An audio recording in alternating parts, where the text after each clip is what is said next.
ৰমজান মাহত খেজুৰ খোৱাৰ উপকাৰিতা কি আপুনি জানেনে? খেজুৰ খোৱাৰ ফলত আপোনাৰ শৰীৰৰ কি উপকাৰ হয়?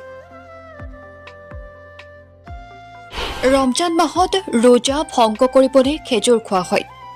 ইয়াৰ আঁৰত এটা ধৰ্মীয় কাহিনী আছে।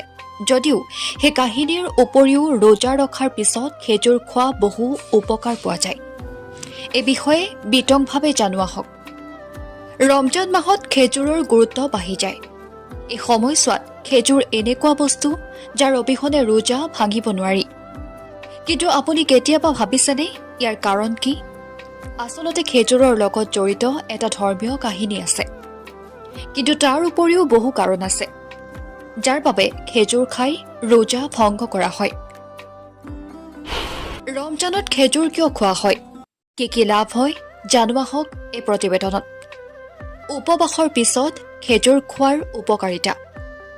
উপবাসৰ পিছত ছুগাৰৰ ভাৰসাম্য ৰক্ষা কৰাত খেজুৰে সহায় কৰে। ৰোজাৰ সময়ত শৰীৰত থকা ছুগাৰৰ পৰিমাণ সুষম হৈ নাথাকে। গোটেই দিনটো খাদ্য আৰু পানীৰ অভাৱত ছুগাৰৰ মাত্ৰা কম হৈ পৰে। এনে পৰিস্থিতিত খেজুৰৰ প্ৰাকৃতিক চেনিয়ে ইয়াৰ ভাৰসাম্য ৰক্ষা কৰাত সহায় কৰে আৰু শৰীৰক অন্যান্য সমস্যাৰ পৰা ৰক্ষা কৰে। বিপিৰ ভাৰসাম্য ৰক্ষা কৰাটো সহায়ক। খেজুৰৰ এটা বিশেষ কথা হ'ল খেজুৰত ভাল পৰিমাণৰ পটাছিয়াম আৰু মেগনেছিয়াম থাকে, যিয়ে বিপিৰ ভাৰসাম্য ৰক্ষা কৰাত সহায় কৰে।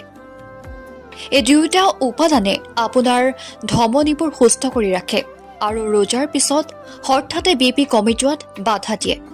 গতিকে ৰোজা মাহত খেজুৰ খাওক আৰু আপোনাৰ বিপি ভাৰসাম্য ৰক্ষা কৰক। শৰীৰে তৎক্ষণাত শক্তি লাভ কৰে। খেজুৰ সেৱনে শৰীৰক তৎক্ষণাত শক্তি প্ৰদান কৰে। ইয়াৰ ফলত আপোনাৰ শৰীৰটো উপবাসৰ পিছত অনুভৱ কৰা দুৰ্বলতা, ভাগৰ আৰু মূৰৰ বিষৰ পৰা ৰক্ষা পৰে। সেয়ে ৰোজা ভংগ কৰাৰ সময় প্ৰথমে খেজুৰ খোৱাৰ আন এটা কাৰণ।